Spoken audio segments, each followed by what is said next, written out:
Hello বন্ধুরা, good morning. Life is স্মাইলের আইটির নতুন ব্লগে তোমাদের সকলকে স্বাগত। আশা করি যে যেখান থেকে এই ভিডিওটা দেখছো তারা প্রত্যেকেই খুব ভালো আছো আর সুস্থ আছো, আর আমিও কিন্তু বেশ ভালো আছি।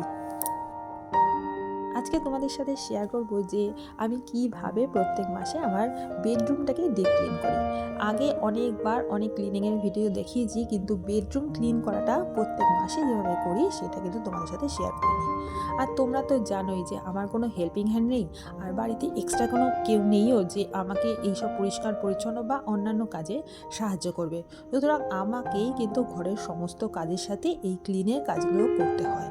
সুতরাং আমি কিভাবে বুদ্ধি খাটিয়ে স্টেপ বাই স্টেপ ঘর পরিষ্কার পরিচ্ছন্ন করে রাখি সেটাই আজকে তোমাদের সাথে শেয়ার করব। আমি যখন পরিষ্কার করি তখন ঘরের একেবারে উপরের অংশ থেকে শুরু করি। এখন দেখছো যে আমি পাখাটাকে পরিষ্কার করে দিচ্ছি, আর ঝুলটা কিন্তু আমি আগের দিন ছেড়ে রেখেছি, কারণ আজকে যেহেতু বৃহস্পতিবার সেই জন্য আমি ঝুল ছাড়িও না। তাই বুধবার দিন আমার ঝুল ঝাড়া হয়ে গেছে, এবং বুধবার আমি সমস্ত ঘরে ঝুল একই সাথেই ঝেড়ে নিয়েছি। পাখা পরিষ্কারের পর দেখো আমি পুরো দেয়ালগুলো একেবারে একটা ঝাঁটা দিয়ে ভালো করে ঝেড়ে নিচ্ছি। যদিও এখন এসিটা লাগে না বলে আমি এসিটাকে কভার করে রেখেছি, আর কদিন বাদে হয়তো এসিটা লাগবে, তখন কভারটাকে পুরোপুরি খুলে সেই কভারটা ধুয়ে দেবো। আর এখন আর আজকে খুলে আর ধুচ্ছি না। তারপরে দেখো এখানে জানলার পর্দাটাকে খুলে তারপর জানলাটাকে ভালো করে ঝেড়ে নেবো। জানলার পর্দাটা আমি আর ধোবো না, কারণ ওয়েদারটা আজকে খুবই খারাপ, বৃষ্টি বৃষ্টি ওয়েদার। আর এখন যদি পর্দাটা ধুয়ে দিই সেটা শুকাতে শুকাতে একেবারে রাত্রি হয়ে যাবে, হয়তো শোকাবেও না। আর তারপর পর্দা আমার একটাই রয়েছে, এই জন্য কী হবে, পুরো জানলাটাই এরকম করে খোলা পড়ে থাকবে। তাই আজকে আর ধোবো না, যখন রোদ উঠবে তখন সকালবেলার দিকে ধুয়ে দিলে ওটা শুকিয়ে যাবে। এরপরে আমি চলে যাব দেখো আলমারির মাথার ওপর। আলমারির মাথাটা দেখো ভালো করে পরিষ্কার করেছি, আর আলমারির মাথাটা আমি মাসে এরকম করে একবারই পরিষ্কার করি। আলমারির মাথার ওপর আমি দুটো কাপড়ের টুকরো রেখে দিয়েছি, সেটাই নোংরা হয় যখনই নোংরা হয়, আর সেটাকে আমি ভালো করে ঝেড়ে এনে ধুয়ে দেবো। তারপরে আলমারির মাথাটার মধ্যে আবারও এটা পেতে দেবো। আর আলমারির মাথায় দেখো আমি যেটুকু হাত পাই সেইটুকুই কিন্তু পরিষ্কার করছি। আমি যে কোনো কাজের জন্য একটা টাইম নির্ধারণ করে রাখি।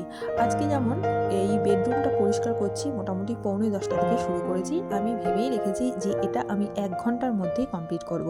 এই জন্য আমি সকালবেলা উঠে আগেই রান্না করে নিয়েছি, এবং তার সাথে রান্নাঘর পরিষ্কার হয়ে গেছে। বাদবাকি অন্যান্য ঘরগুলো আমার মোটামুটি পরিষ্কার হয়ে গেছে। আমি বেডরুমটা ক্লিন করে বাদবাকি যে কাজগুলো রয়েছে টুকিটাকি কাজ সেইগুলো করে একেবারে স্নান করে আসবো।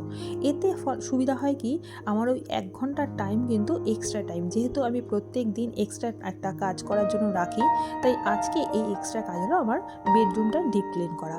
আর তোমরাও কিন্তু এইরকম একটা সময় নির্ধারণ করে নিতে পারো। এখন দেখো আমার মোটামুটি সমস্ত ঝাড়া কমপ্লিট হয়ে গেছে। এবারে আমি ফার্নিচারগুলো ওই কলিন দিয়ে স্প্রে করে ভালো করে পরিষ্কার করে নিয়েছি। তোমাদের বলেছিলাম যে আমার টিভি ক্যাবিনেটের ওপরের যে অংশটা সেটাও ধুলো পড়ে রয়েছে, সেটাকে ভালো করে আগেই দেখলে যে একটা কাপড়ের টুকরো নিয়ে ধুলোগুলো তুলে দিলাম। তারপরে যখন আমি ফটোগুলোকে স্প্রে করে পরিষ্কার করেছিলাম তখন কিন্তু আবারও সেই জায়গাটাকে স্প্রে করে পরিষ্কার করে নিলাম। এতে কি হবে, আমার টিভি ক্যাবিনেটটা একেবারে চকচক হয়ে যাবে। আর আজকে আমি কিন্তু সমস্ত ফার্নিচারই কলিন দিয়ে স্প্রে করে পরিষ্কার করব। প্রথমে একবার করে ধুলো ঝেড়ে নেব, তারপরে কলিন দিয়ে স্প্রে করে পরিষ্কার করব। আমি যেভাবে আমার বেডরুমটা পরিষ্কার করি সেইভাবে যদি তোমরাও তোমাদের বেডরুম বা অন্যান্য ঘর পরিষ্কার করো, তাহলে বিশ্বাস করো সারা বছরের জন্য ঘর কিন্তু একদম পরিষ্কার পরিচ্ছন্ন থাকবে। এতটুকু ধুলো কিন্তু তোমাদের ঘরে জমবে না। দেখো আমি সমস্ত কিছু কিন্তু পার্ট বাই পার্ট তোমাদের সাথে দেখাচ্ছি। আমি নিজের অভিজ্ঞতা দেখে ভালো বুঝতে পেরেছি এই পরিষ্কার পরিচ্ছন্নের কাজটা কিভাবে করা উচিত। অনেক বছর আগে যখন আমি প্রথম বিয়ে করে আসি তখন কিন্তু এইভাবে আমি পরিষ্কার পরিচ্ছন্ন করতে পারতাম না। নিজে কিছুই বুঝতাম না যে কোথা থেকে এইগুলো শুরু করতে হবে, কোথায় গিয়ে শেষ করতে হবে, এইসব কিছুই আমি বুঝতাম না।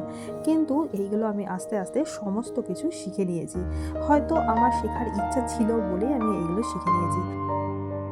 আমি আমার ঘর পরিষ্কার কিন্তু সবসময় 3টে স্টেপে করি। তোমরা দেখেইছো আমি ডেলি একটা ঘর পরিষ্কার করি। এছাড়াও আমি উইকলি আর মান্থলি কিন্তু ঘর পরিষ্কার করি। ডেলি যেই ঘরগুলো পরিষ্কার করি সেগুলো হচ্ছে একদম ওপর যেগুলো দেখা যায় সেইগুলো, যেমন ফার্নিচারটা বিশেষ করে পরিষ্কার করি। আর আমি উইকলি যেটা করি সেটা হচ্ছে একেবারে খাটের তলা, তারপর দরজা জানলার পেছনের দিকগুলো, যেইগুলোতে আনাচে কানাচে দিকগুলো যেখানে ধুলো বালি একদম পড়ে থাকে, মানে ঝুল হয়, সেইগুলো আমি পরিষ্কার পরিষ্কার করি। আর মান্থলি তো তোমরা দেখতেই পাচ্ছ যে আমি কিভাবে পরিষ্কার করি। সমস্তটা ভালো করে পরিষ্কার করে একবারে ফার্নিচারগুলো স্প্রে করে ভালো করে পরিষ্কার করি। যদিও এই স্প্রে করাটা সেটা আমি সপ্তাহে একদিন করেও থাকি, কিন্তু এটা অনেক দিন ধরেই আমি করছি না, যেহেতু মান্থলি আমি একটা ডিপ ক্লিন করব, সেই জন্য আমি অনেক দিন ধরে রেখে দিয়েছিলাম এটা করার জন্য। আজ সেই ডিপ ক্লিনটা সাথে সাথে এরকম করে স্প্রে করেও পরিষ্কার করে নিচ্ছি। আমি যখন ডিপ ক্লিন করি তখন কিন্তু এক একটা ঘর এক এক দিনে করে। আমার মোট 3টে ঘর, একটা বেডরুম, একটা ড্রয়িং রুম আর একটা যে ডাইনিং রুম, আমি এক এক সপ্তাহে কিন্তু একটা করে ঘর করি। আজকে যেমন বেডরুমটা করছি, নেক্সট উইকে আমি ড্রয়িং রুমটা করব, আর তারপরের উইকে হয়তো আমি আমার ডাইনিং রুমটা করব। তাহলে কি হবে, আমার কাজের ক্ষেত্রে বেশি প্রেশারও পড়বে না, আর শরীরের অত চাপও আমার নিতে হবে না, আর আমার পরিশ্রমটাও কম হবে। আমি যখন কলিন দিয়ে স্প্রে করে পরিষ্কার করি, সর্বপ্রথমে ধরি হচ্ছে কাচের যে জিনিসগুলো আছে, যেমন ধরো টিভি, তারপর ড্রেসিং টেবিল, তারপর শোকেস, এই যে জিনিসগুলো কাচেরগুলো আছে সেইগুলো আগে ভালো করে একটা নতুন কাপড়ের টুকরো দিয়ে বা ধোয়া একটা ভালো কাপড়ের টুকরো দিয়ে এটাকে মুছে নিই। যেমন দেখো ডাস্টারটা একদমই নতুন কেনা হয়েছে, সেটা দিয়ে আমি আগে এগুলো মুছে নিয়েছি, তারপরে কিন্তু বাদবাকি সব কিছু মুছি। কারণ কাচের মধ্যে যদি একটু কিছু দিয়ে ক্র্যাক পড়ে যায় না, তাহলে দেখতে খুবই বাজে লাগে। এই জন্য আমি সবসময় ধোয়া কাপড়ের টুকরো বা নতুন কোনো কাপড়ের টুকরো, পরিষ্কার পরিচ্ছন্ন কাপড়ের টুকরো দিয়ে এইগুলো করার চেষ্টা করি।